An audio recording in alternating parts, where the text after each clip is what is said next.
Hi, I'm Pat McCormick in the Religious Studies Department, and I have been asked to offer a brief reflection on how the notion of the common good in Catholic social teaching might provide a framework for healing the personal and social fabric of our communities. The notion of the common good in Catholic social teaching is fundamentally concerned with the integrated health of both persons and communities, seeing persons as social beings whose full realization depends on our flourishing within a just and peaceful community where we can develop our full range of talents and abilities and where we can make our distinctive and essential contribution to the vibrant health of that community by participating in every sector of society. We become ourselves by making our mark on society. To see the common good's essential role in healing both the personal and the social fabric of our communities, we need to grasp the twin perspectives of the common good, which focuses on both the ways the full development of persons is essential to the health of the community and the ways the full development of the community is essential to the vibrant health of persons. As Catholic social teaching puts it, the dignity of the human person is achieved and realized within community, or as we have heard it elsewhere, it takes a village to raise a child and to allow that child to become its best adult self. First, because of the social character of human persons, the good of each person is intimately bound up with the good or the health of the community. As relational beings and not mere individuals, persons can only achieve and realize our full identity, dignity, and calling by participating in and contributing to community, and indeed to an integral community that makes room for and welcomes the full participation and contribution of all persons and groups and supports the full development of each of us. So, we only achieve our full calling and potential as persons, we only become full persons and communities when each person and group participates in and contributes to the common good in accord with their abilities and the needs of others. And it is only in that participation and contribution that each of us are able to develop our full range of talents and abilities and achieve our unique potential, dignity, and calling. Second, in order for all persons and groups to be able to participate and share in and contribute to the common good, this common good must also be able to provide for all the necessary conditions of social living required for those same persons to increasingly be able to achieve their own perfection by developing their talents and abilities and realizing their own dignity and calling. Thus, the same common good that is built up by the full participation and development of persons must in turn provide for that full participation and development by guaranteeing and providing for a whole series of personal rights, including the right to basic goods like life, safety, education, and health, the right to political and civil liberties, enabling us to participate fully in our own governance, and a series of economic rights, ensuring that we can contribute to and share in the wealth of society. In addition, the common good must provide for a series of larger social and institutional goods that will enable the free, full, and fair flow of knowledge, information, and perspectives among the various parties, enabling persons and groups to inform and educate themselves about the larger world in which they live,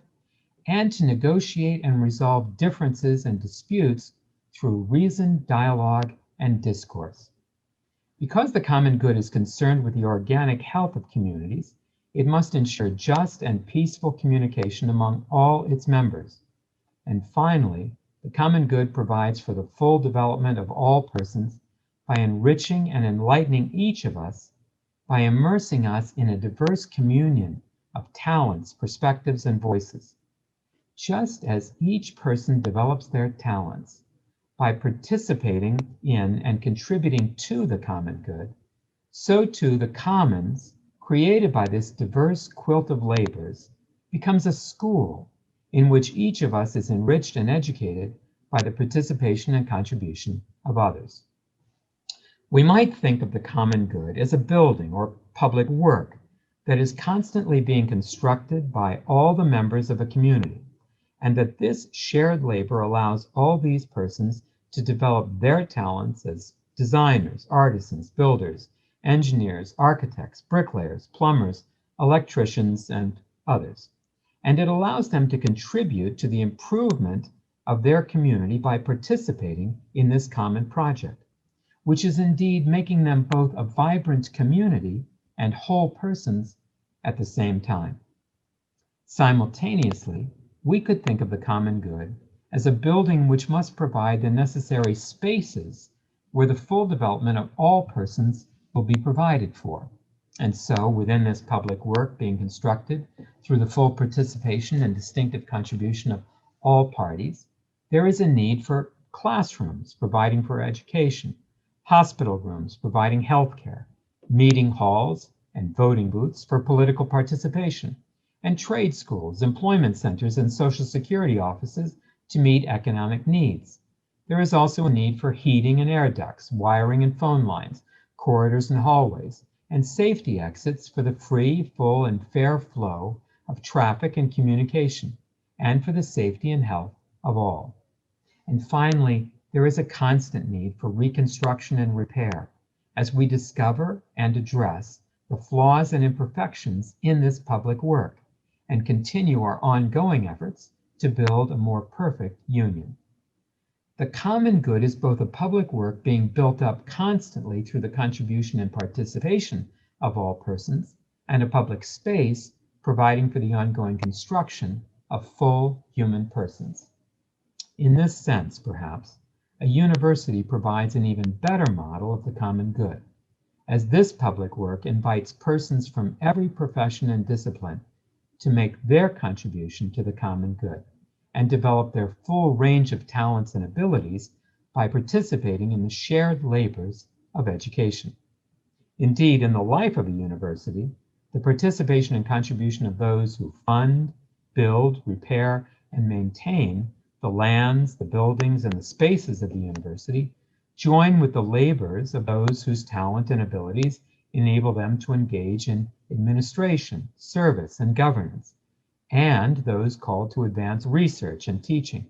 as well as those with the skill to care for the personal and emotional lives of students. At the same time, the university is a place that must provide those goods necessary for the health and development of all its members, and so must ensure the protection of a wide range of rights and develop structures necessary for effective and open communication and cooperation. And it must, by its nature, enrich and educate all by immersing us in a diverse communion of disciplines, expertise, and perspectives, and helping us to develop and expand our insights and skills. This, of course, is the very function of a university, which improves the health of its incoming members by calling for the full development, contribution, and participation of all of its members. Let me close by repeating one last time that the common good is equally concerned with the health of persons and the health of communities, and that the common good provides for that health, the health of persons, by encouraging their full and fair participation in and contribution to the good of the community, while requiring at the same time that every just, peaceful, and sustainable community provide all that is required for the full and authentic development of each of its members. Thank you very much.